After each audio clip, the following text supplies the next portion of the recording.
Rabba wa bil islami dina wa bi Muhammadin nabiyya wa rasula. Rabbi zidni ilma warzuqni fahma amin ya rabbal alamin. Yang kami hormati Bapak Ibu, alhamdulillah di pagi yang cerah ini Allah masih memberikan kita kesempatan untuk bisa hadir di majelis ilmu. Semoga kita semuanya termasuk hamba-hamba Allah yang diinginkan kebaikan oleh Allah, yang dimudahkan jalannya ke surganya Allah, sebagaimana sabda Rasulullah sallallahu alaihi wasallam, "Man salaka tariqan yaltamisu fihi ilman, sahhalallahu lahu bihi tariqan ilal jannah." Barang siapa yang menempuh perjalanan untuk menuntut ilmu, maka Allah akan mudahkan jalannya ke surga. Wa majtama'a qaumun fi baitin min buyutillah yatluna fihi kitaballah wa yatadarasuna bainahum illa nazalat alaihimus sakinah wa ghasyiyatuhumur rahmah wa haffathumul malaikah wa dzakarallahu fiman indah. Dan tidaklah satu kaum berkumpul di rumah Allah untuk mempelajari, membaca kitab Allah, mempelajari agama Allah, kecuali akan turun kepada mereka as-sakinah, ketenangan, ya, warahmah, dan kasih sayang. Jadi kalau kita ingin memiliki keluarga yang sakinah, keluarga yang penuh dengan rahmah, maka ajaklah keluarga kita hadir di majelis ilmu. Insya Allah majelis ilmu yang menjadikan kita dekat dengan Allah, menjadikan kita meningkat keimanannya kepada Allah, ya, menjadikan kita semakin tunduk kepada Allah. Itulah majelis yang menurunkan kepada kita as-sakinah warahmah, sebagaimana sabda Rasulullah sallallahu alaihi wasallam. Baik Bapak Ibu yang dimuliakan Allah, insya Allah kita akan melanjutkan kuliah kita pada hari Senin ini. Jadwal kita hari Senin. Insya Allah kita masih membahas tentang rahasia sholat khusyuk, ya. Pada pembahasan lalu kita sudah membahas tentang alasan kenapa kita itu harus khusyuk. Ya, jadi kalau kita ingin diterima sholat kita, maka sholatlah dengan khusyuk. Ya, karena kalau cuma memenuhi rukun dan syaratnya, itu baru sah sholatnya, baru gugur kewajibannya. Belum tentu diterima sholat kita, ya. Kalau kita ingin diterima, maka penuhilah syarat yang ketiga, yaitu khusyuk. Gitu. Nah, ada orang yang 60 tahun sholat, tetapi tidak ada satupun dari sholatnya yang diterima oleh Allah Subhanahu wa Ta'ala. Semoga kita bukan termasuk orang yang seperti itu, ya. Maka dari situlah mari kita bersama-sama untuk memperbaiki, untuk merefresh, ya, mengupdate sholat kita. Apakah benar-benar sudah sesuai dengan perintah Allah atau belum? Baik, Bapak Ibu yang dimuliakan Allah, mohon maaf, mungkin audionya kami matikan dulu ya, agar lebih khusyuk dalam menyimak kajian ini. Nanti kalau sesi pertanyaan silakan dinyalakan.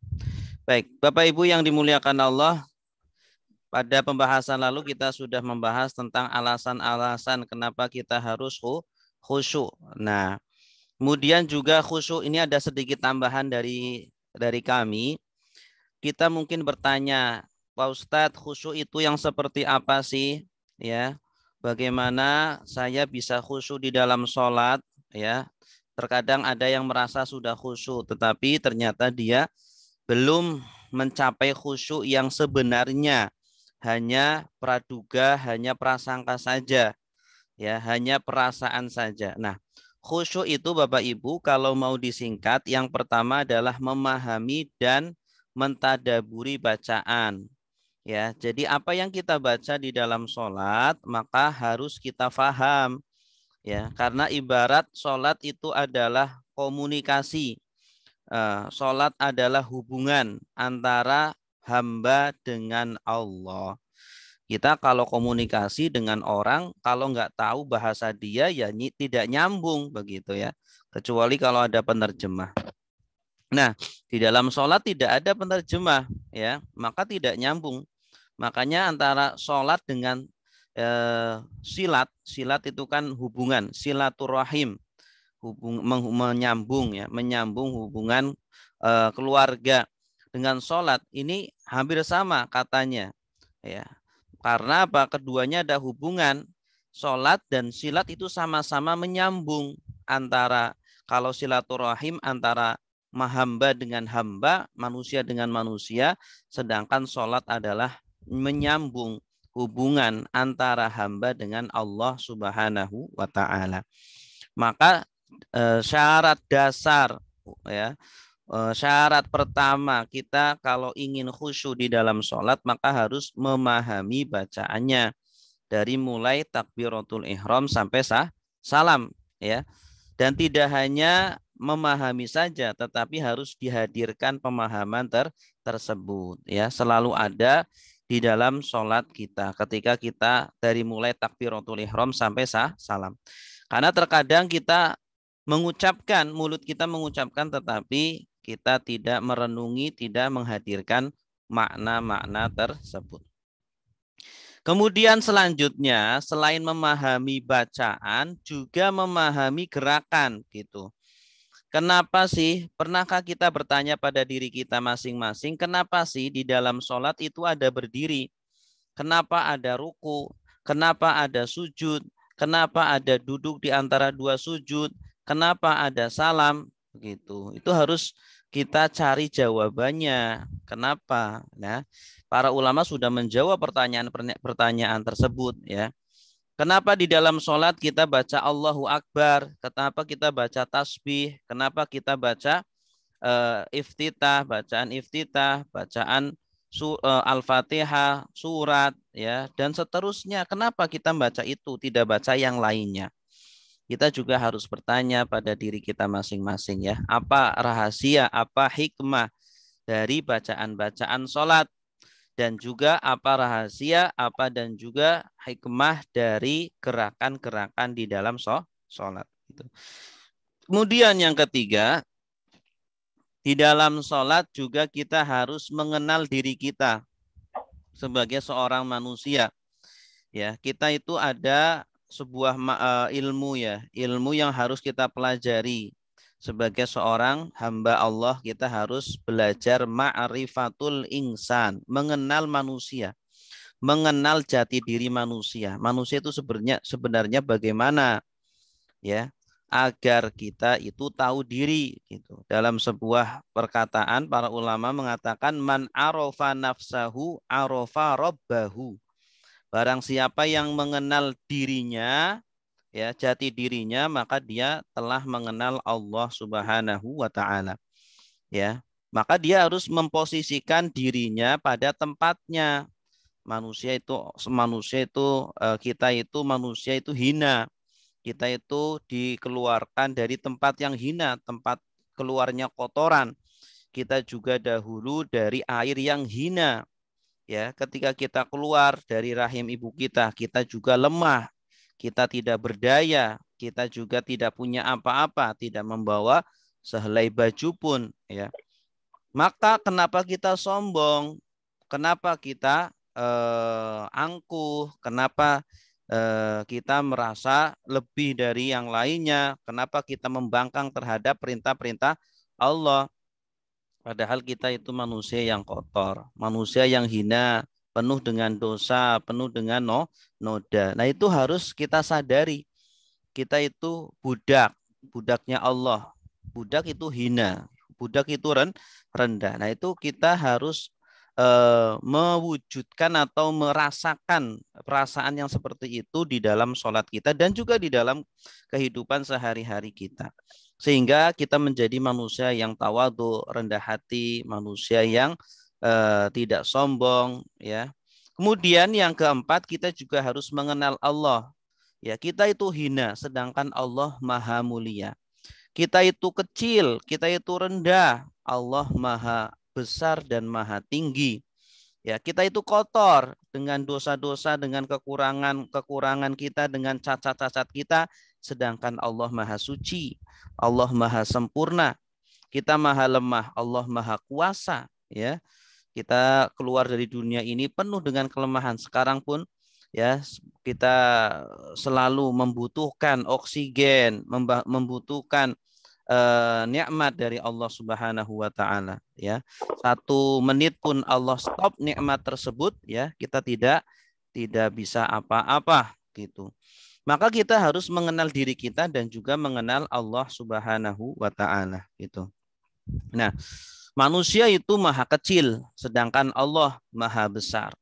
Kita maha hina, sedangkan Allah maha terpuji. Makanya kalau kita sholat Bapak Ibu, isinya adalah membesarkan Allah, mengagungkan Allah, memuji kepada Allah. Malam-malam Ya, apa yang tadi malam yang nambah ya mobilnya siapa? audionya deh. Yang udah Matikan dulu audionya, ada anak kecil siapa itu? dimatikan dulu. Oh bapaknya semalam ada ya. Pak. Ya, Allah itu maha suci. Kita di dalam ruku dan sujud kita membaca tasbih. Subhana rabbiyal azim, subhana rabbiyal a'la. Ya. Ketika kita mulai juga kita mengucapkan Allahu Akbar. Kita itu mengagungkan Allah. Ya, ketika kita mengagungkan Allah, pada waktu itu juga kita mengecilkan diri kita, ya, memosisikan diri kita pada posisi yang benar. Memang kita maha kecil. Ketika kita memuji Allah, alhamdulillahirabbil alamin. Ya, kita memuji Allah dan menghinakan diri kita. Memang kita dasar hina, ya. Kita itu penuh dengan noda, dengan kekotoran gitu. Ketika kita mensucikan Allah, maka kita rasakan diri kita penuh dengan kekotoran, penuh dengan dosa, penuh dengan noda, dengan kesalahan. Ketika kita mengatakan Allah maha kuasa atas segalanya, Allah yang menciptakan langit dan bumi, Rabbana lakal hamdu mil as-samawati wa mil al-ardi, ya. Bagimulah, ya, segala puji yang mencakup seluruh langit dan bumi. Maka kita itu maha lemah. Allah maha baik, Allah memberikan segalanya, ya. Siratal ladzina an'amta alaihim, jalan yang engkau beri anugerah. Anugerah Allah sangat baik sekali. Sedangkan manusia maha egois, ya. Maha hanya memikirkan diri sendirinya saja. Makanya di dalam sholat kita diperintahkan untuk berdoa dengan menggunakan kata kami. Iyyaka na'budu, kami menyembah ya Allah, kepada Engkau, hanya kepada Engkau kami menyembah, dan hanya kepada Engkau kami minta pertolongan. Kata kami ini mengajarkan kepada kita agar kita tidak egois, jangan sendiri-sendiri. Ketika kita sholat, kita juga berdoa, ihdina, tunjukkanlah kami, bukan ihdini, tunjukkanlah saya.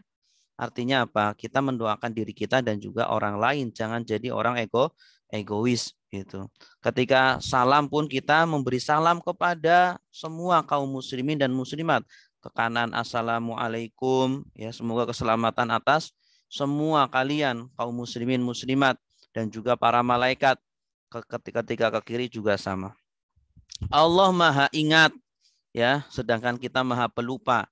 Ketika sholat terkadang kita lupa, atau di kehidupan sehari-hari kita sering lupa dari Allah. Kemudian yang terakhir adalah Allah maha mengetahui.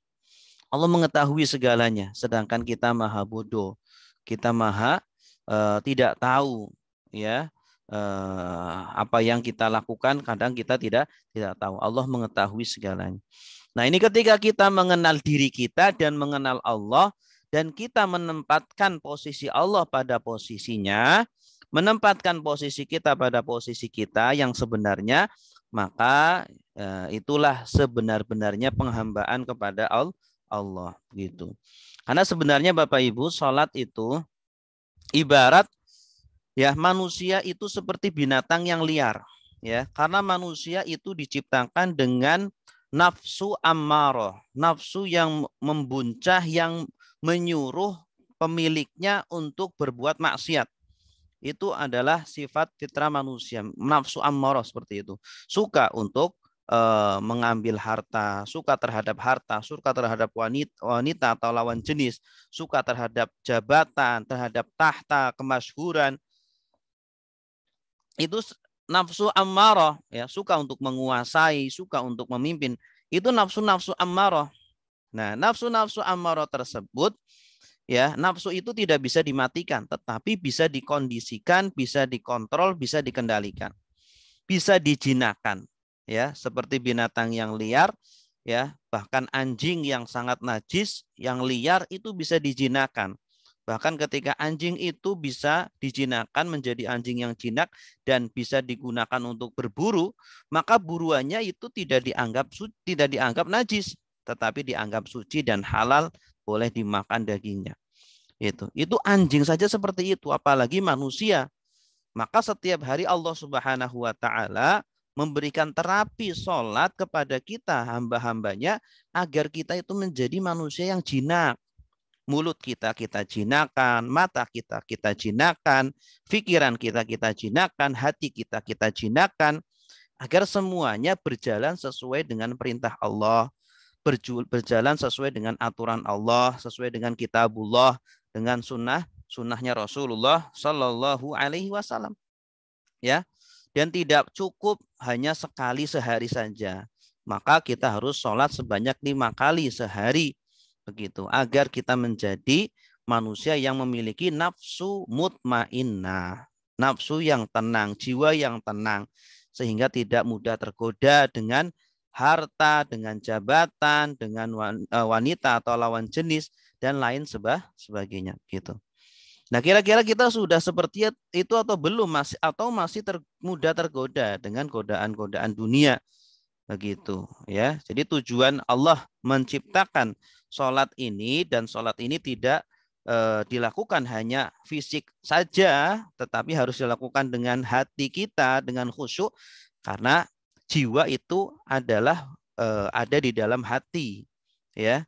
Hati ini kalau sudah terkontrol, maka insya Allah fisik akan ngikut. Makanya Allah berfirman, inna sholata tanha anil fahsya'i wal munkar. Sesungguhnya sholat itu mencegah dari perbuatan keji dan perbuatan mungkar. Gitu. Baik, Bapak Ibu yang dimuliakan Allah, sebelum kita sholat, maka kita melakukan wudhu. Wudhu juga perlu tadaburnya. Sudah kita jelaskan tadabur wudhu, ya.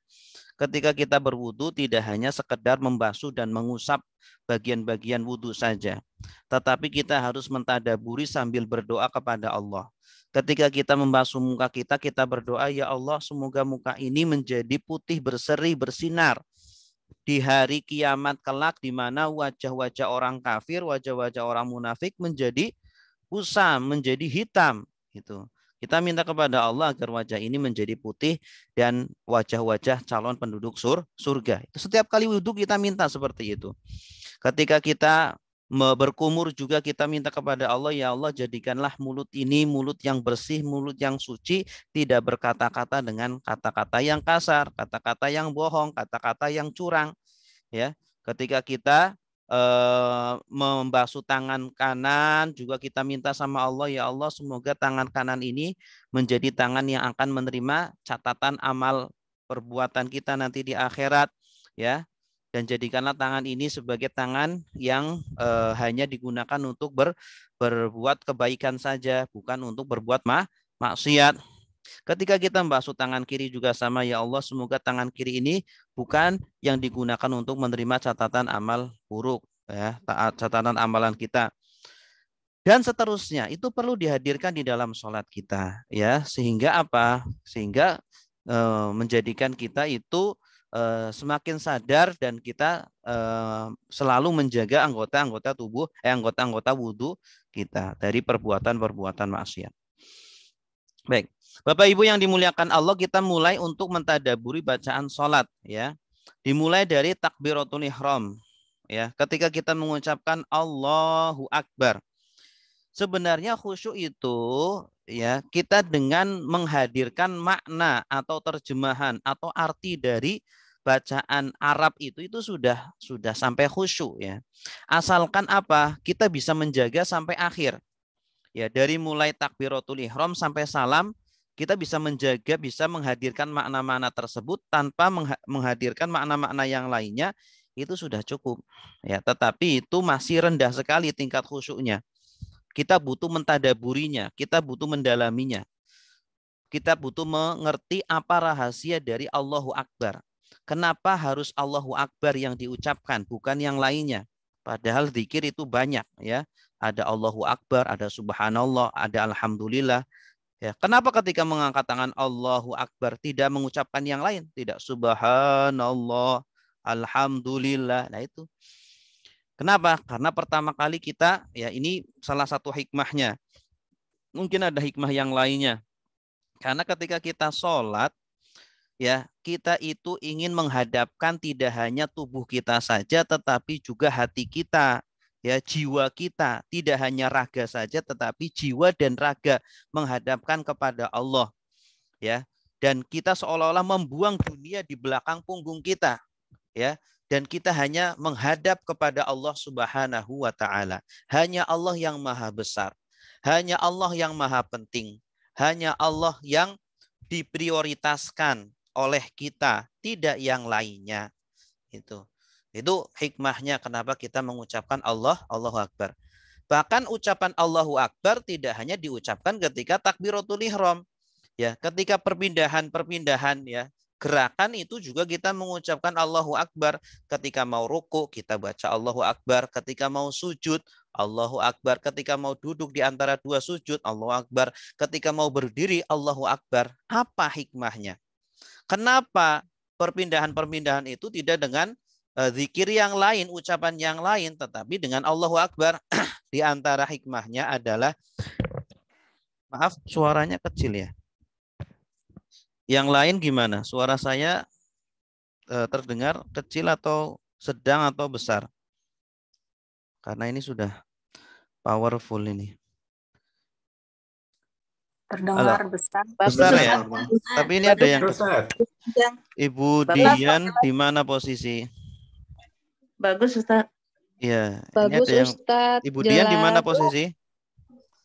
Ibu Dian posisi Sultra, oh Sulawesi Tenggara ya, Masya Allah. Ya. Baik, kita lanjutkan ya. Mungkin masalah koneksi Ibu Dian ya. Jadi ketika Allah mensyariatkan kepada kita zikir-zikir di dalam sholat itu tidak sembarang Allah asal comot-comot saja. Ya, ada hikmah-hikmahnya, ada rahasia-rahasianya, ada alasannya begitu. Nah, kita sebagai seorang muslim yang setiap hari sholat 5 kali harus tahu kenapa gitu. Sehingga kita melakukan itu penuh dengan kesadaran, penuh dengan ilmu. Ya.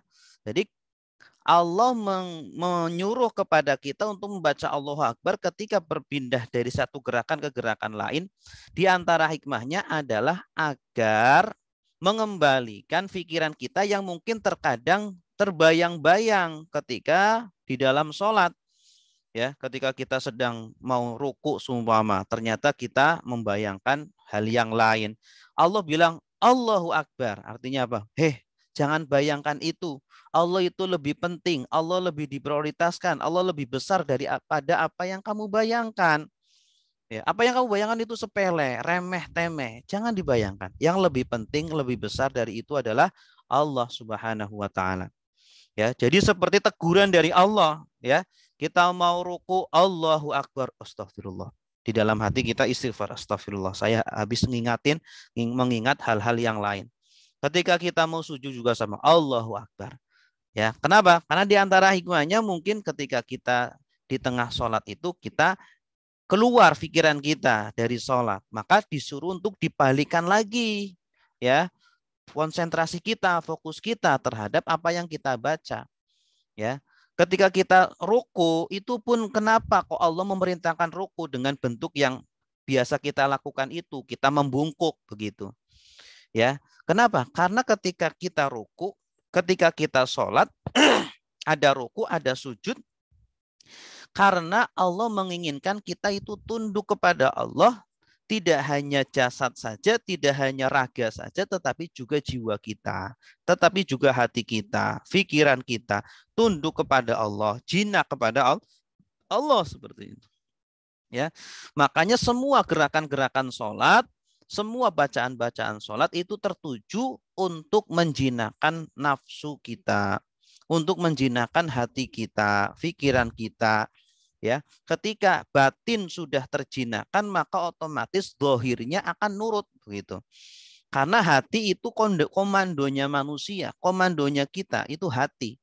Ya, kalau hatinya baik, maka seluruh tubuh akan baik. Tetapi kalau hatinya buruk, ya, dia seluruh tubuh pun akan buruk seperti itu.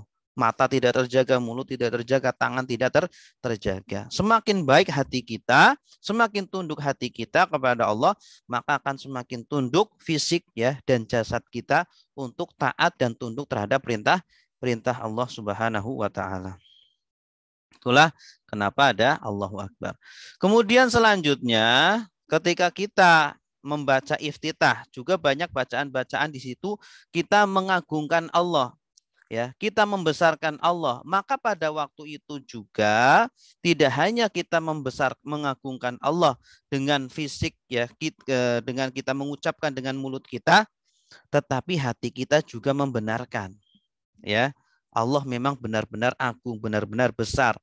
Maka tidak boleh kita membesarkan selain Allah. Kita mementingkan selain Allah gitu. Kemudian ketika kita mengucapkan alhamdulillah, juga kita menghadirkan Allah itu maha terpuji, ya. Allah itu maha baik. Allah maha zat yang patut untuk disyukuri, ya. Maka ketika itu pula kita menghadirkan diri ini rendah sekali, diri ini hina sekali. Nah, hanya Allah yang terpuji. Janganlah kita kemudian mengharapkan pujian-pujian gitu.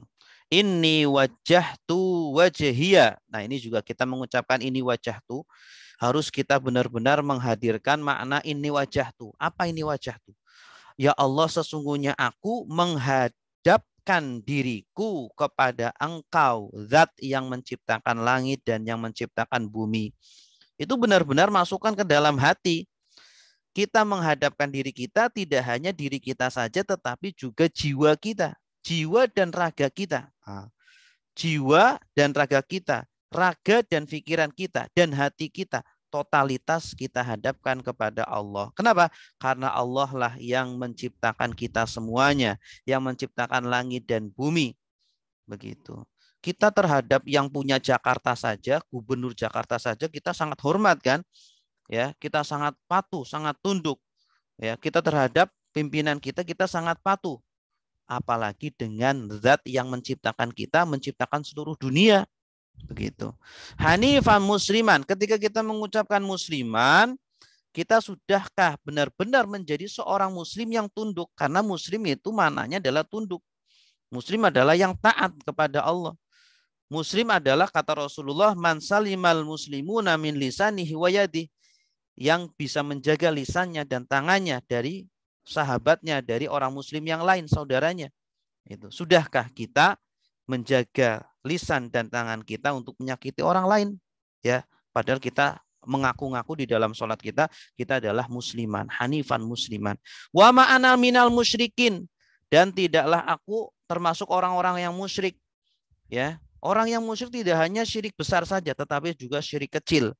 Apakah kita dalam beribadah sudah benar-benar ikhlas untuk Allah, ya, tulus hanya untuk Allah, atau jangan-jangan kita masih ria di dalam ibadah kita? Jangan-jangan kita masih mengharapkan pujian dari makhluk, ya.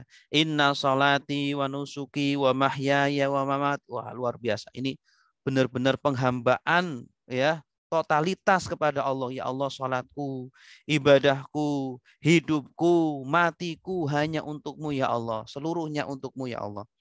Ya, semua yang saya lakukan hanya untukmu. La syarikalah, tidak ada sekutu baginya. Ya, hanya engkau saja. Wa bidzalika umirtu wa ana minal muslimin. Nah, ini minimal kita tahu terjemahannya dulu. Kemudian kita hadirkan di dalam sholat. Setelah itu kita pelajari tadaburnya, rahasia-rahasia, makna dari makna-makna ya, pendalaman dari bacaan tersebut. Kemudian juga mungkin ada iftitah yang lainnya ya, bacaan iftitah yang lainnya. Allahumma ba'id baini wa baina khotoyaya kama ba'ata bainal masyriqi wal maghribi. Allahumma naqini min khotoyaya kama yunaqqas saubul abyadu minad danas. Allahumma ghsilni min khotoyaya bil ma'i wasalji wal barodi. Ini juga maknanya apa? Ketika kita sholat, awal pertama kita sholat, ya, kita akui bahwa diri kita itu kotor. Diri kita itu penuh dengan dosa, dengan maksiat, mulut, mata, telinga, tangan, pikiran, hati.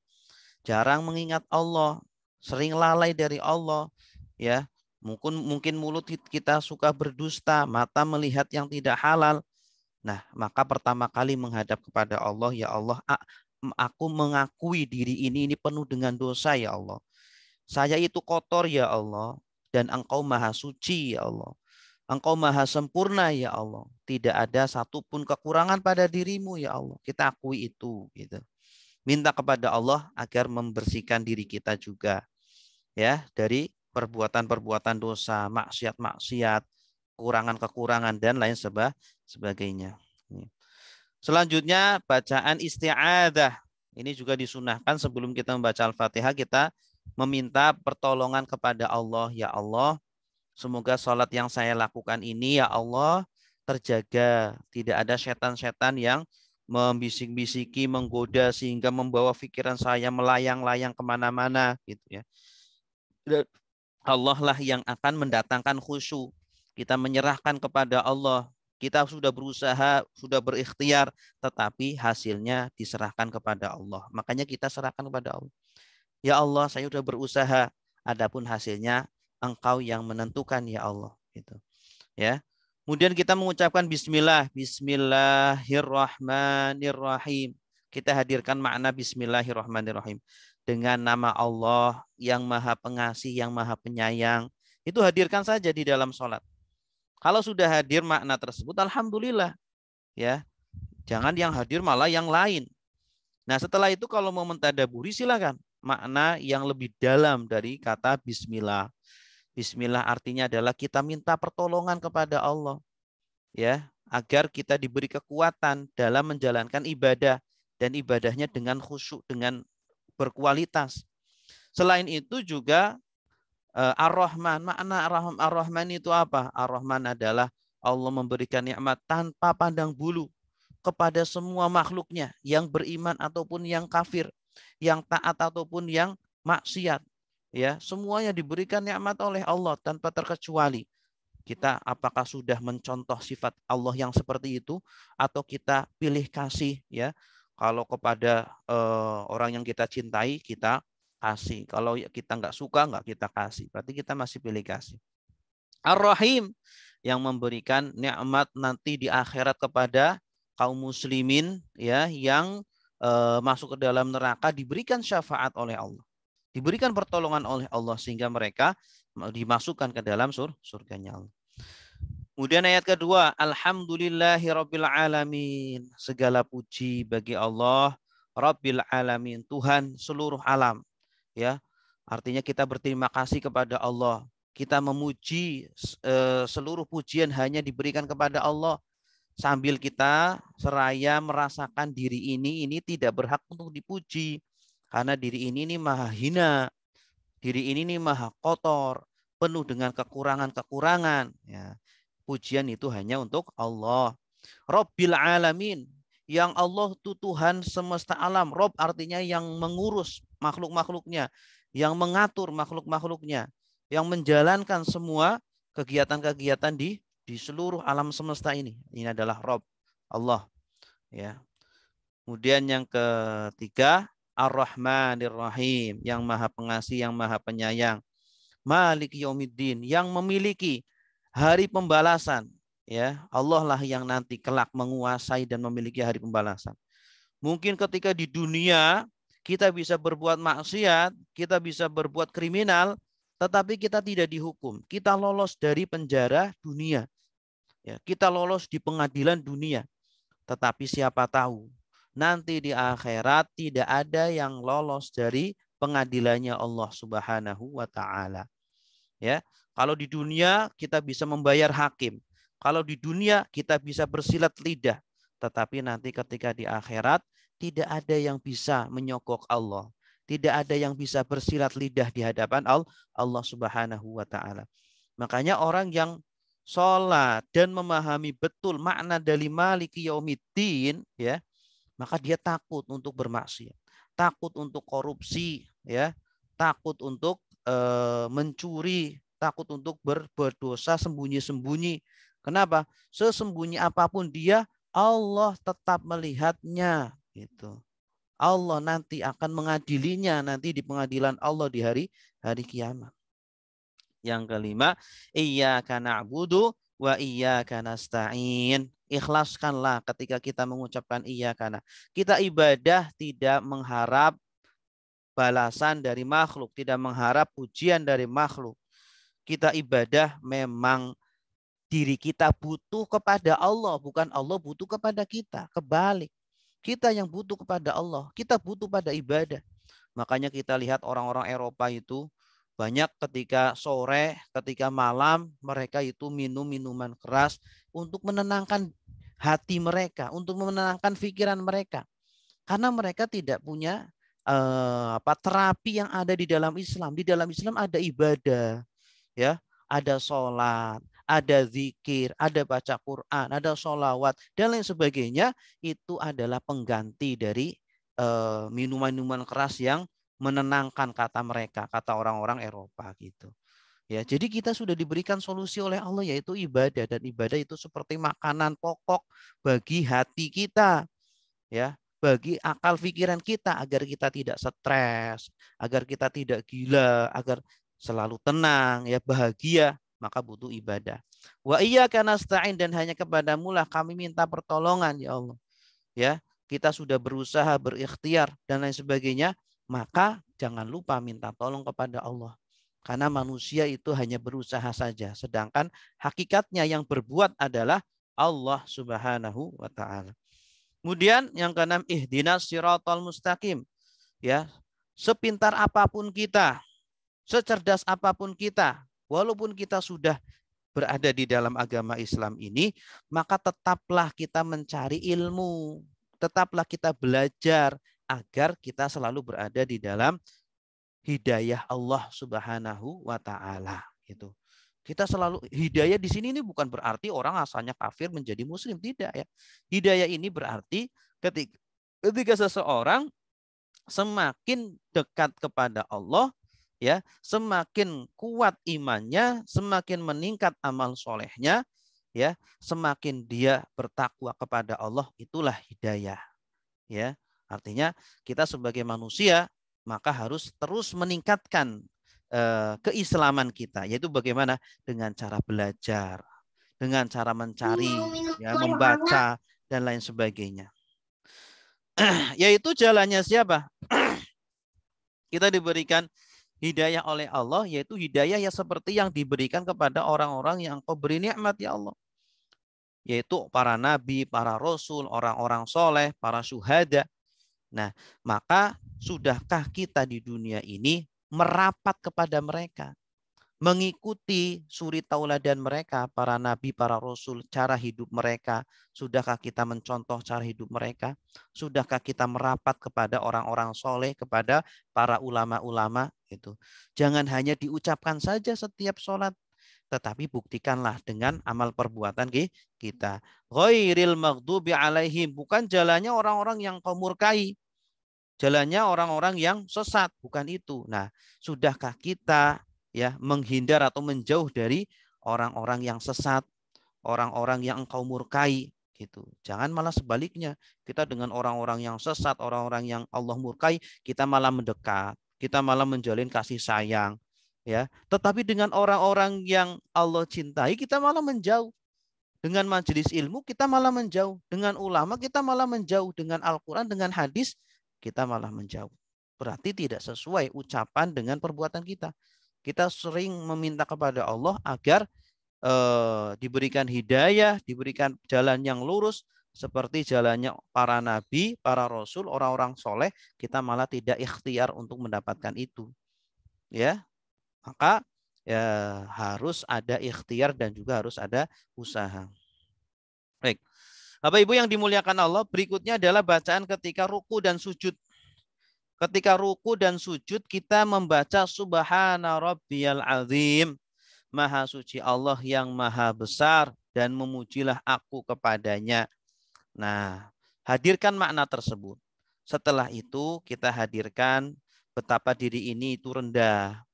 Betapa diri ini itu kotor. Yang suci dari kekurangan, yang suci dari cacat, itu hanyalah Allah Subhanahu wa Ta'ala. Yang maha agung hanyalah Allah Subhanahu wa Ta'ala. Yang boleh sombong hanyalah Allah Subhanahu wa Ta'ala. Manusia tidak berhak untuk sombong. Gitu. Ini makanya orang yang di dalam sholat selalu menghayati bacaan-bacaan sholat, maka dia akan menjadi orang yang pribadinya sempurna. Ya, seperti Nabi, pribadinya dia tawadu, ya, tidak sombong, wah, merasa dirinya paling soleh, merasa dirinya paling bertakwa, tidak. Ya, dia itu mengakui dirinya itu penuh dengan kekurangan-kekurangan. Sami Allahu liman hamidah. Ya, Allah itu maha mendengar terhadap hamba-hambanya yang memujinya. Ya, Allah tidak pernah meninggalkan hamba-hambanya. Allah senantiasa mendengar doa kita semuanya, rintihan-rintihan hambanya, permintaan-permintaan hambanya. Dan Allah itu senang ketika diminta. Ya, justru Allah marah ketika kita tidak minta kepada Allah. Berbeda dengan makhluk. Kalau makhluk terus diminta terus, dia marah. Ya, ketika tidak diminta dia senang. Nah, tapi kalau Allah sebaliknya. Berikutnya, Rabbana lakal hamdu mil'as samawati wa mil'al ardi wa mil'a ma syi'ta min syai'in ba'du. Ya Allah Tuhan kami, bagimulah segala puji. Ya, pujian Allah tidak hanya terbatas pada wilayah tertentu saja, tetapi pujian Allah mencakup seluruh langit dan juga seluruh bumi. Ya, Allah maha terpuji. Allah lah yang sebenarnya sumber dari segala pujian-pujian. Walaupun manusia mungkin terkadang dipuji, ini manusia dermawan sekali, ini manusia ganteng sekali, ini manusia terkenal sekali, dipuji. Tapi hakikatnya pujian-pujian itu akan kembali kepada Allah Subhanahu wa Ta'ala. Ya. Adapun kenapa manusia dipuji itu karena kasih sayang Allah, ya. Walaupun sebenarnya manusia tidak berhak untuk dipuji. Ya, manusia dipuji itu karena Allah menutupi kekurangan-kekurangannya. Allah menutupi dosa-dosa kita. Allah menutupi aib-aib kita. Allah menutupi isi hati kita sehingga kita dipuji.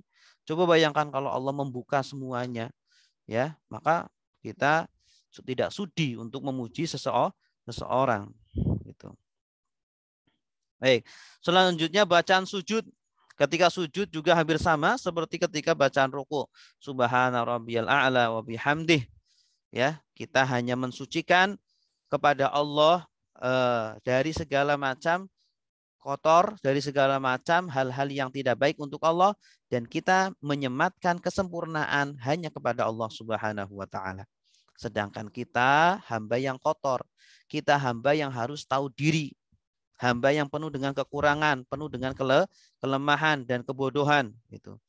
Ketika duduk di antara dua sujud, kita minta kepada Allah, Rabbighfirli warhamni wajburni warfa'ni warzuqni wahdini wa'afini wa'fu anni. Ya Allah, ampuni dosaku, belas kasihanilah aku, cukupkanlah aku, angkatlah derajatku, berilah aku rizki, berilah aku petunjuk, berilah aku kesehatan, berilah aku ampunan. Nah, ini semuanya menunjukkan kita itu lemah, kita itu penuh dengan dosa. Ampuni aku ya Allah.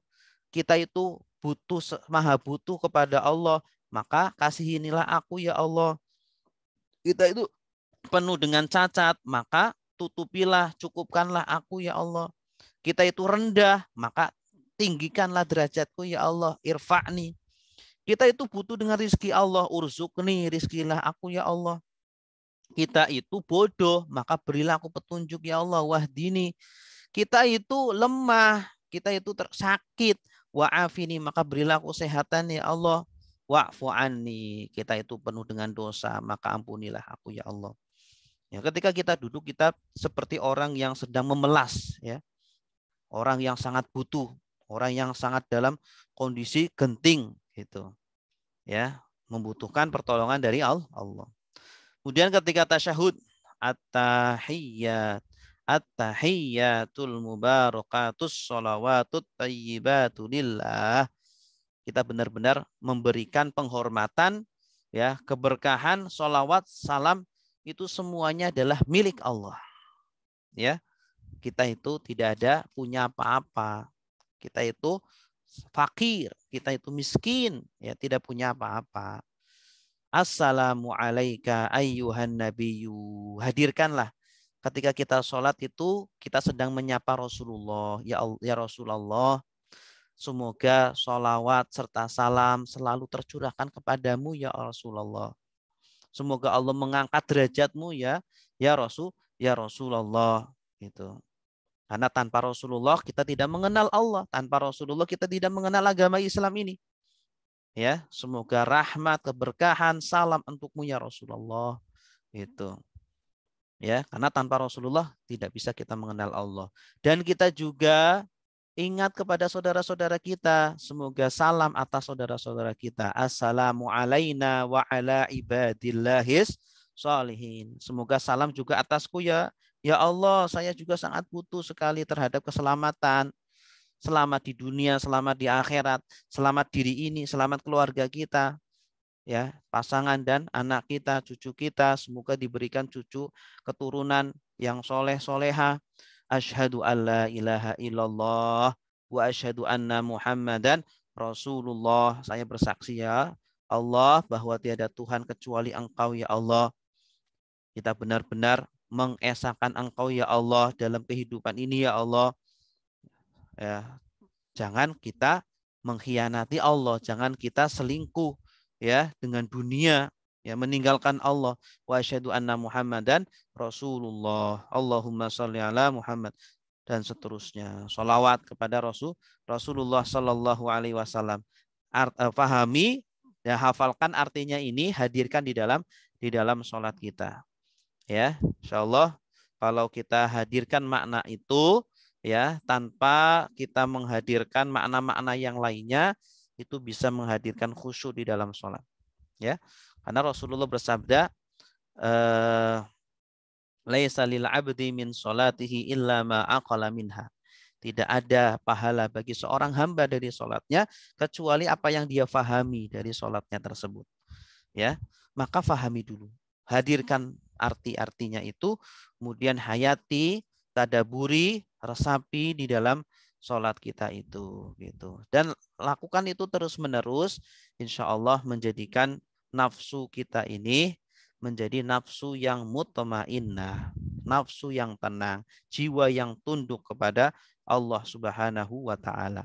Ketika kita sudah tunduk, sudah jinak, ya, seperti hewan yang jinak, sudah Allah menjadi hamba yang cinta kepada kita. Seperti seorang, ya, majikan, ya, yang memiliki hewan piaraannya, hewannya sangat jinak, sangat nurut, maka pasti tuannya ini akan sayang sekali kepada dia, memberikan makanan-makanan yang baik, memberikan tempat yang baik, memberikan baju yang baik. Begitupun Allah Subhanahu wa Ta'ala ketika melihat hambanya, hamba yang tunduk, hamba yang nurut, hamba yang patuh kepada Allah, maka Allah Subhanahu wa Ta'ala tidak segan-segan untuk memberikan apapun yang kita minta. Doa kita mudah dikabulkan, ya. Kemudian kita diberikan ridhonya. Amin ya rabbal alamin. Ya. Terakhir kita mengucapkan salam. Assalamualaikum warahmatullah. Semoga keselamatan, rahmat terlimpahkan kepada kalian semuanya, wahai kaum muslimin, muslimat, wahai para malaikat. Ya. Assalam, salam juga ada yang mengartikan, artinya adalah Allah yang maha selamat dari segala macam kekurangan. Allah lah yang satu-satunya yang bersih, selamat dari segala macam aib, cacat, gitu. Ketika kita salam, kita juga menghadirkan mungkin di dalam sholat ini, ya Allah, saya banyak kurangnya. saya banyak cacatnya, saya banyak tidak khusyuknya, khusyuknya mungkin cuma 10%, 20%. Ya, kita minta kepada Allah yang maha salam, yang maha sempurna, yang maha bersih, tidak ada cacatnya, tidak ada kurangnya. Ya Allah, terimalah sholat saya walaupun salat saya itu masih banyak kurangnya. Walaupun sholat saya masih banyak cacatnya, masih mengingat dunia, masih mengingat itu. Gitu. Itulah hikmah kenapa Allah Subhanahu wa taala di antara hikmahnya ya. Kenapa Allah Subhanahu wa taala ketika mensyariatkan ketika kita mengakhiri sholat itu dengan bacaan salam. Assalamualaikum warahmatullahi wabarakatuh. Baik, Bapak Ibu yang dimuliakan Allah, demikian yang bisa kami sampaikan. Silakan jika ada pertanyaan, kami persilahkan untuk disampaikan. Bisa ditulis ataupun disampaikan. Assalamualaikum Ustaz. Waalaikumsalam. Silakan Ibu. Tentang iftitah tadi Ustaz, yang disunatkan, yang afdal yang dibaca itu yang tadi Allahumma ba'id baini atau wajah itu Ustaz. Juga dengan waktu sujud tadi subhanakallahumma wa bihamdika. Iya, tidak ada yang afdol. Semuanya afdol, Bu. Sama Ustaz. Semuanya iya, sama baik-baik, dua-duanya baik-baik semua. Gitu. Oh, yang gitu. baik adalah yang bisa menghadirkan makna tersebut. Tuh, yang penting dia bisa mentadaburi maknanya itu. Itu yang baik. Tentang wajah itu tadi katanya kalau sampai wa ana minal muslimin itu kan belum selesai. Jadi baru separuh gitu Ustaz. Gimana, Bu? Kalau wajah itu tadi kita kan membiasakan membaca sampai wa ana minal muslimin. Nah itu istilah itu belum selesai karena baru separuh itu dibacanya gitu Ustaz. Itu digabung dengan bacaan yang lainnya. Kan Allahu Akbar kabira walhamdulillahi katsira wa subhanallahi bukratan wa asila. Nah, itu satu bacaan. Terus digabung dengan inni wajjahtu wajhiya lilladzi fatara samawati wal arda. Gitu. Ada dua sebenarnya walaupun yang satunya tidak selesai, tapi tidak apa-apa.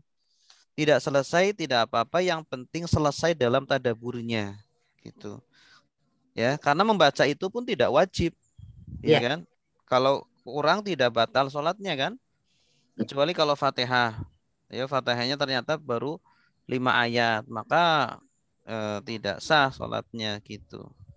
Tapi kalau iftitah itu ya kita tidak selesai bacanya pun sholatnya tetap sah. Ya. Tapi mengurangi pahala dong. Ya, memang pahalanya tidak sempurna, tetapi kalau dia tadaburnya baik, maka ya nilainya juga baik. Berbeda dengan semua baca sempurna, tapi dia nggak ada tadaburnya, nilainya 0. Itu. Ya. Jadi yang menjadi inti adalah tadaburnya itu. Ya, ada lagi? Silakan. Assalamualaikum Pak Ustadz. Waalaikumsalam. Silakan Pak Amri. Oh ya, tadi bacaan doa iktidal tadi kan alhamdu mil samawati mil as-samawati Pak Ustadz. Duanya bisa. Bisa dua-duanya. dua-duanya. Bisa, iya. Kalau mil as-samawati bentuknya apa? Mil as-samawati wal ardi. Bentuknya gimana maksudnya? Bacanya mil'a, bacanya mil'a. Mil as-samawati kan artinya sama. Oh gitu. Iya, artinya tetap sama, cuma dari segi i'rabnya aja beda. Iya, maknanya sama. Assalamualaikum Pak Ustadz. Waalaikumsalam. Alhamdulillah ya. Pak Ustadz, pertanyaannya satu. Kan doa iftitah itu ada dua, iftitah 1 dan iftitah 2. Gitu. Saya hanya baca iftitah 1, itu yang pertama. Yang gimana? Nah, gimana? Yang itu yang pertama. Yang kedua. Yang bacaan gimana? Yang bait baini itu kan iftitah yang kedua, Pak. Gitu. Terus yang kedua, bagaimana cara kita mudah untuk bisa menerjemah itu Pak. Nih kita saya sudah belajar itu ya Pak ya, di Tamjid itu namanya Pak, Tamjid online terjemah Al-Qur'an. Tapi ya umur-umur kita ini ya, saya ya 56 kadang suka lupa gitu Pak ya untuk menghafal itu ya satu persatu gitu. Nah, cara mudahnya gimana ya Pak untuk bisa kita gampang menerjemah. Nah, seperti tadi Pak Ustadz katakan bahwa tadaburnya itu intinya di tadabur ya gitu. Begitu. Tapi kita kan juga pengen tahu dulu terjemahnya ini Pak, kata per kata begitu Pak Ustadz. Gimana tipsnya gitu Pak Ya, Ustadz. yang Kasih ya Pak. pertama tentang bacaan iftitah ya. Tadi sudah saya jawab, bebas. Iftitah itu banyak redaksinya. Di antaranya tadi 2 yang saya datangkan. Sebenarnya masih Oke. banyak ya.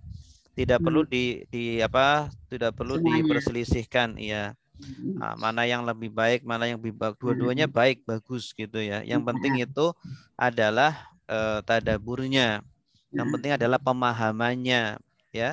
Dia baca sempurna tetapi nggak paham apa-apa ya. Tapi ada satu membaca tidak sempurna, tidak selesai, tapi dia pemahamannya luar biasa, memahami betul, khusyuk betul. Itu lebih baik yang kedua itu gitu. Sedangkan yang kedua tadi apa? Bagaimana tips untuk bisa belajar Ya, chip untuk terjemahan Pak gitu. menerjemah. Menerjemah itu belajar bahasa Arab itu memang butuh kesabaran. Ya, butuh kesabaran. Tentu ketika kita mau belajar bahasa Arab, kita harus belajar nahwu dan sorofnya, gitu ya. Kemudian yang kedua, kita juga harus menguasai kosakata populernya. Dikuasai dulu Bu itu, kosakata populer yang sering muncul di dalam sholat gitu atau di dalam Al-Quran. Kalau sudah dikuasai, insya Allah mudah ya. Nah, begini Pak. Mudah sekali.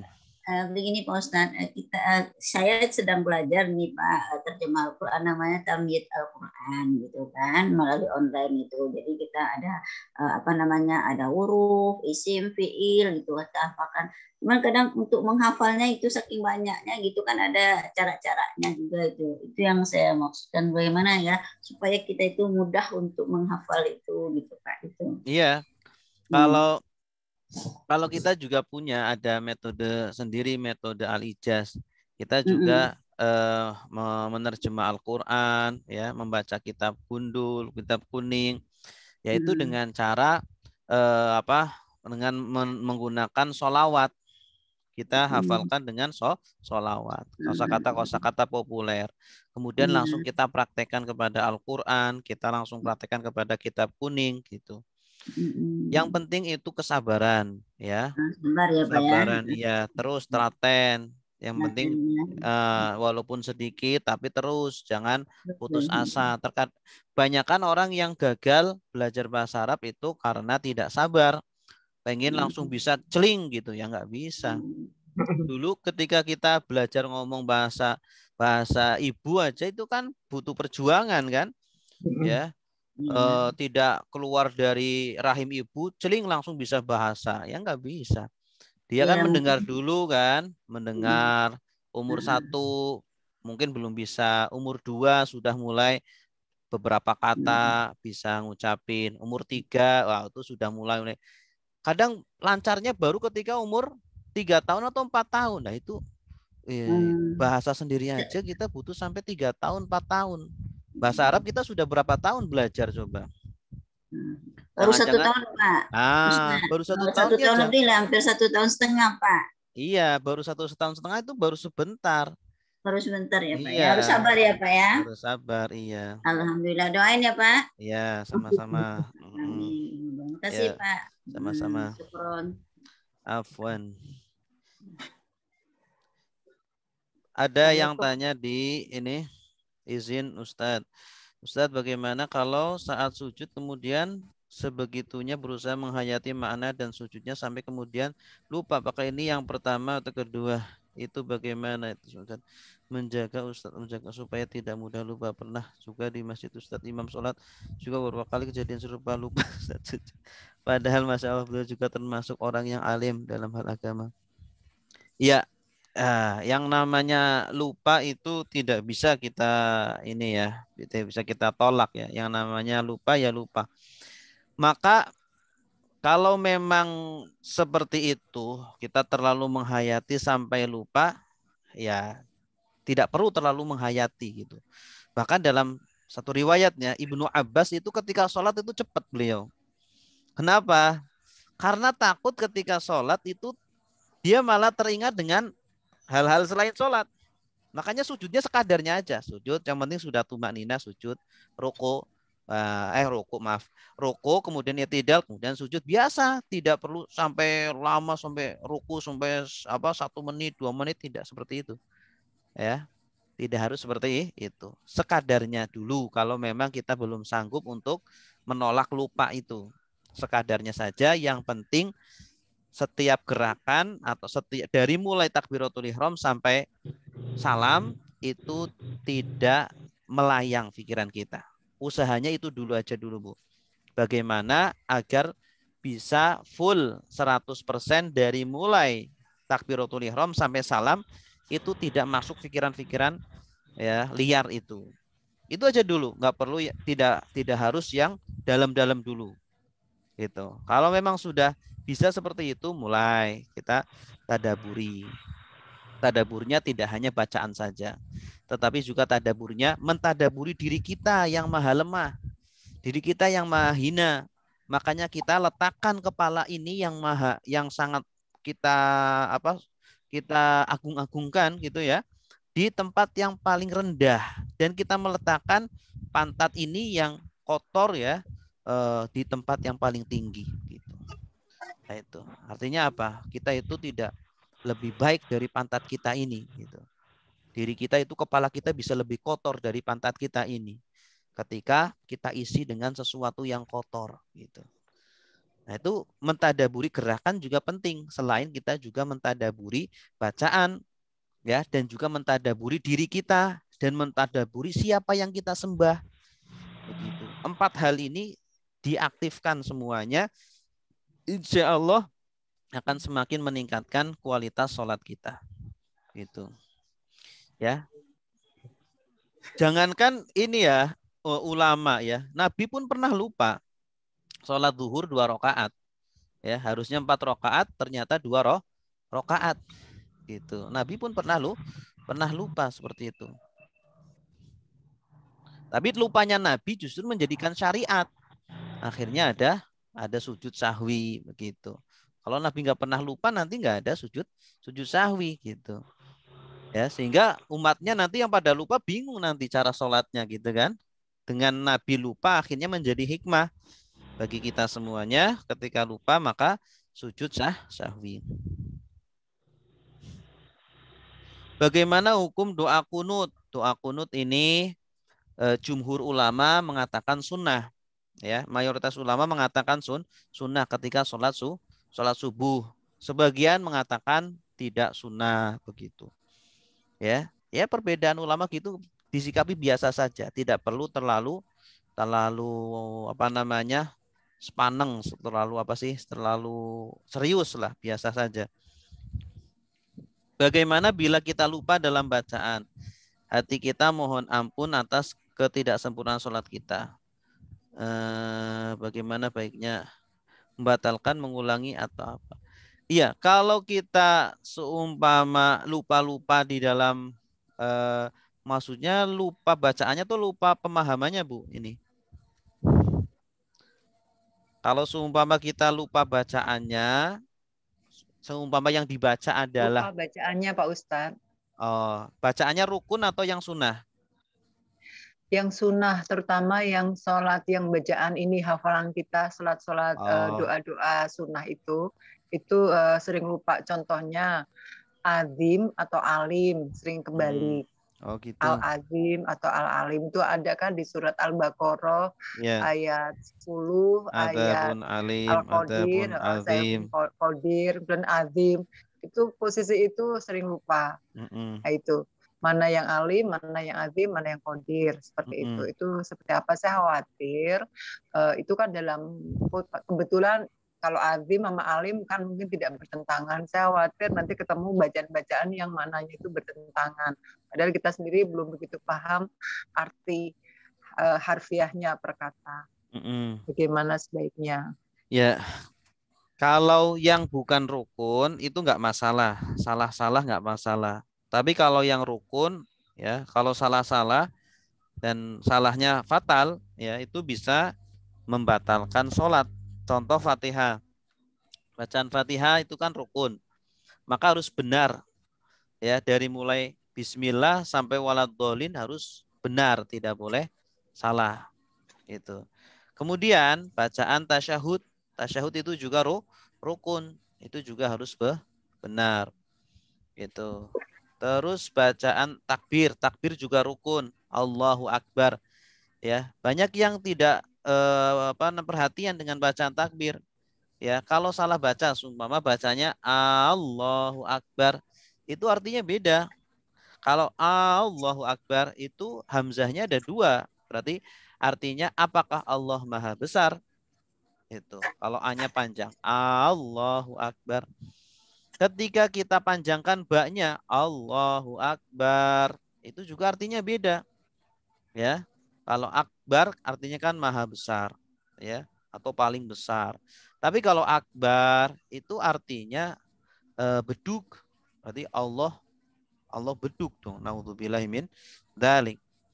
Ya, maka bacaan takbir, bacaan Al-Fatihah, bacaan tasyahud, dan juga terakhir bacaan salam itu adalah rukun yang harus dibaca dengan benar. Adapun yang lainnya seperti doa, ya, bacaan Quran, ya, seumpama salah itu tidak sampai membatalkan sholat, tetapi seyogianya juga harus benar bacanya. Seumpama kita lupa, ya, bacaan sholat lupa, ya sudah, lebih baik ditinggalkan atau mungkin pindah ke surat yang lainnya. Setelah salam kita lihat Qurannya, tadi apa ya yang benar. Nah, biasanya setelah lihat Quran nanti dia jadi ingat betul itu hafalannya.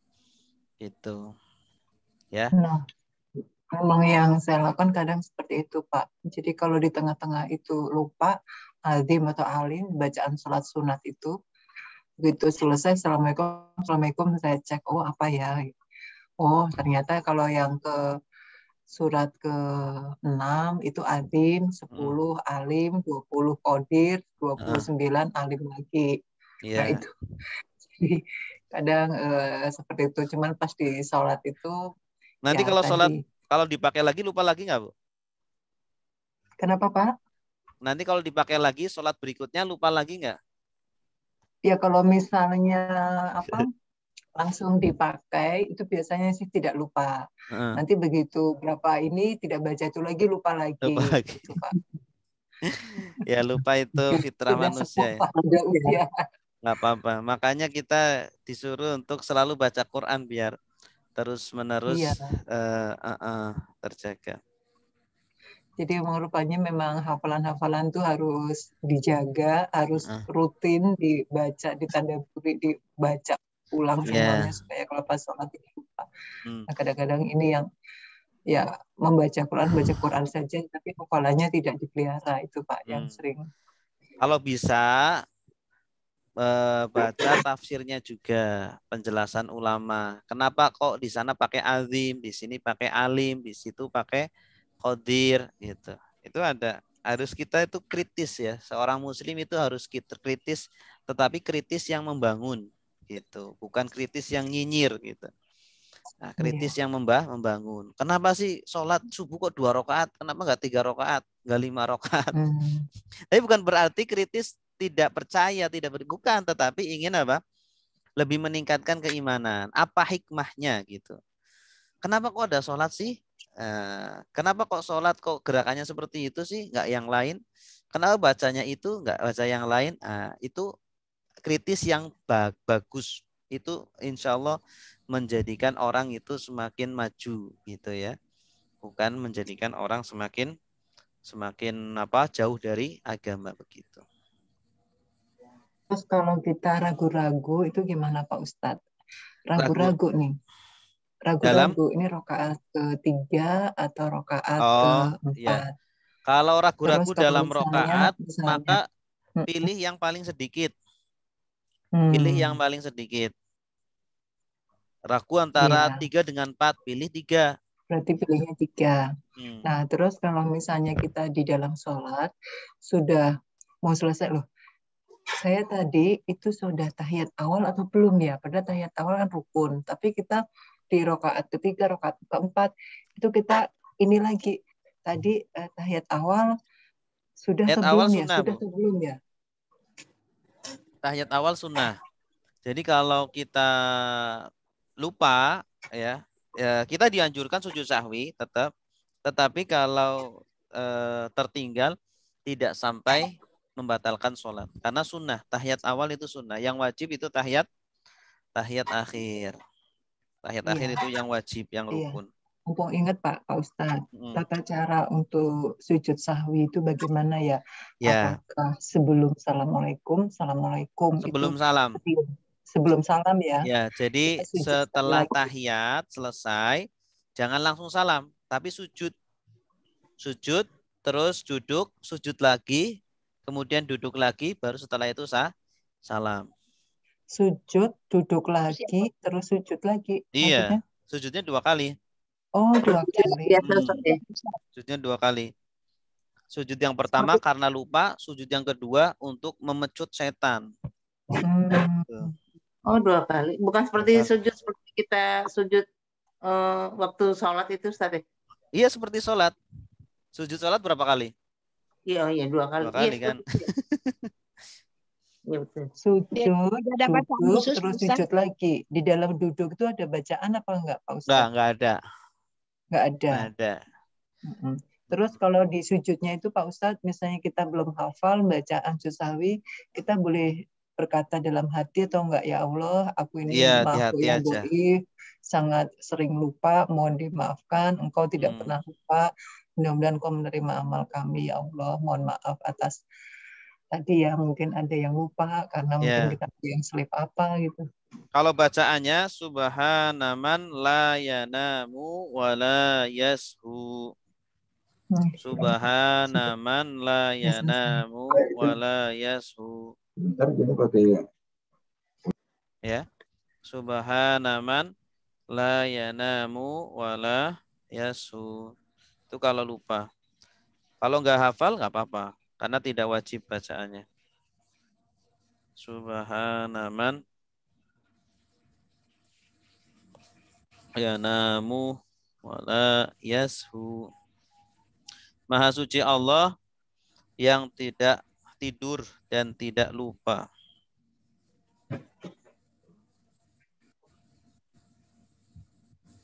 Diulang Ustaz sekali lagi. Ini ada di apa? Saya tuliskan itu. Di foto aja. Iya. Subhanaman la yanamu wa la yashu. Kalau belum hafal boleh di dalam hati. Maha suci Allah yang tidak tidur dan tidak lupa. Kita yang lupa. Boleh sekali, boleh 3 kali. Dapat lagi Pak, kita punya mana? Kenapa? Mana? Kenapa?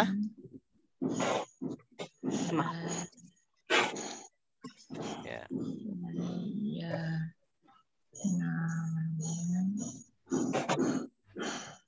Ada lagi, silakan. Ya, Pak Ustadz. Kita kan sering juga melakukan doa, terutama di akhir sujud ya, di akhir sujud. Itu bacaannya harus bahasa Arab atau boleh bahasa Indonesia? Kalau di dalam hati boleh bahasa Indonesia, tapi kalau diucapkan harus bahasa Arab. Iya. Kalau diucapkan harus berbahasa Arab. Gitu. Ya, sebelum salam itu kan ada bacaan apa?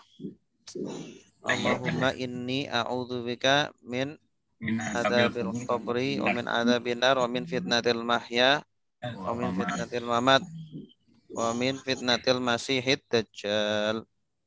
Itu boleh diucapkan. Tapi kalau yang bahasa Indonesia di dalam hati aja. Assalamualaikum Ustaz. Waalaikumsalam. Mau tanya Ustaz. Ya. Untuk tahiyat awal dan akhir itu baiknya kita baca Sayyidina atau tidak? Karena ada itu perselisihan ulama. Ya, itu bingung. Ya, kayak gini aja Bu. Kalau perselisihan ulama, dua-duanya itu betul, tidak perlu diperdebatkan. Mau pakai Sayyidina boleh, mau tidak juga boleh. Yang penting sholat, yang penting rukun. Nah, jangan saling kontok-kontokan. Oh, itu yang Sayyidina bid'ah. Oh, iya enggak Sayyidina, enggak sopan sama Nabi. Enggak boleh gitu. Dua-duanya insya Allah sama ya Ustadz ya. Jadi nggak ada yang lebih baik ya. Dua-duanya betul. Kadang kita cari yang lebih baik, nggak ada ya, sama nggak ada ya. yang lebih baik. Dua-duanya baik. Dua-duanya baik. Sholat. Yang nggak baik ya nggak sholat tuh. Terkadang kita disibukkan dengan perkara-perkara itu, tetapi perkara yang inti kita malah lalai.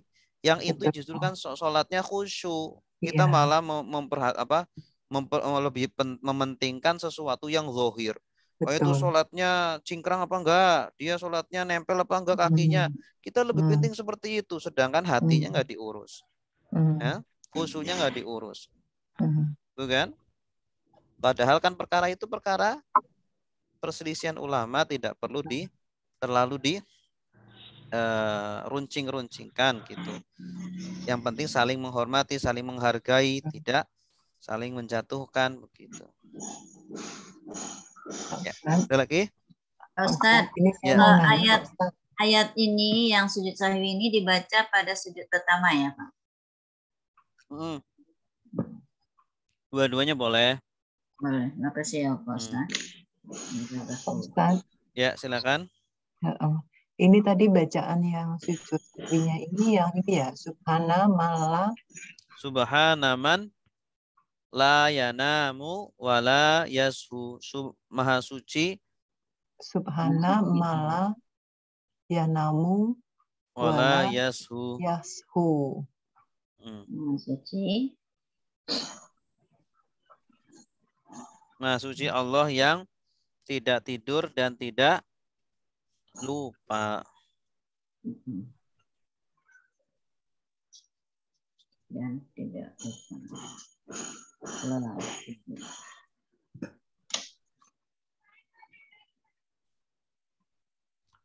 Cukup? Ada lagi? Alhamdulillah. Alhamdulillah. Izin bertanya Ustadz, bagaimana jika ada orang yang suka terganggu dengan perasaan keluar angin sehingga bolak-balik berwudu? Itu penyakit was-was Bu ya. Kita kalau suka bolak-balik, di dalam hadis kan dijelaskan kalau ada seseorang mendapati sesuatu di perutnya gitu ya. Perutnya itu ada apa namanya? Kayak ada yang sesuatu yang keluar. Maka lanjutkan sholatnya. Jangan dibatalkan selagi dia tidak mendengar suara atau mencium bau. Terkadang setan itu menggoda kita dengan cara yang seperti itu. Sehingga sholat kita menjadi tidak khusyuk. Itu salah satu cara setan. Ya. Makanya setelah itu baca a'udzubillahi minasyaitonirrajim. Kemudian yakinkan diri ya, selagi tidak mendengar suara dan mencium bau, maka itu bukan gitu. Itu Bu.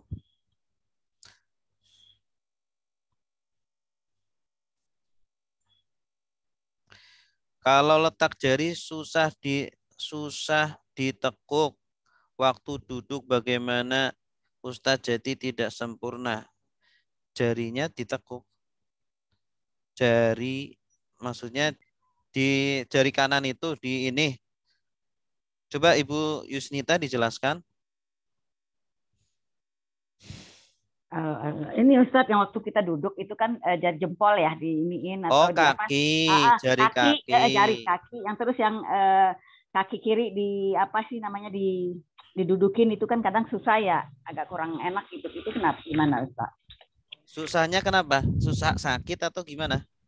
Ya kayaknya sakit, kadang kurang nyaman. Jadi kan yang tahiyatul awal itu kan kita kaki kiri kan ditimpah ya. Itu agak susah, itu gimana? Kalau kita nggak mau ditimpa, kita lepasin aja gitu, gimana ke semen, kita langsung ke semen tuh gimana Ustaz? Langsung apa? langsung ke semen aja, nggak dialas dengan ini. Oh iya iya. Iya, duduk itu tuh tidak wajib ya. Duduk tawaruk dengan iftirosh itu tidak wajib sehingga membatalkan sholat itu tidak. Itu sunnah hukumnya. Kalau jadi yang wajib yang wajib duduknya itu. Yang wajib duduknya. Yang penting duduk, tidak dalam kondisi berdiri gitu.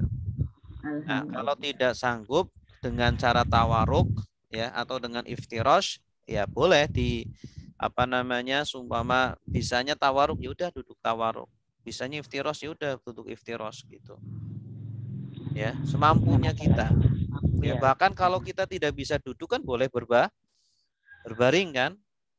Orang kalau sholat nggak bisa berdiri ya udah duduk nggak bisa berbaring nggak bisa ya udah.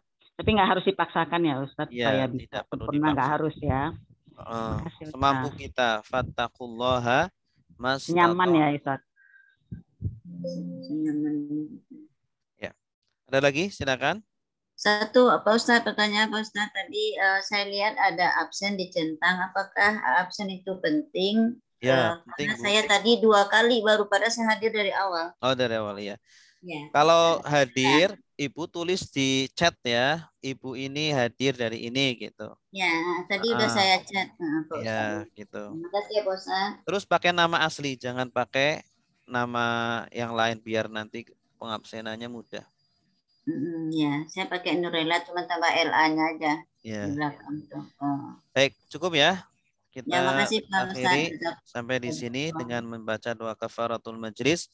Subhanakallahumma wa bihamdika asyhadu an la ilaha illa anta astaghfiruka wa atubu ilaik. Wassalamualaikum warahmatullahi wabarakatuh.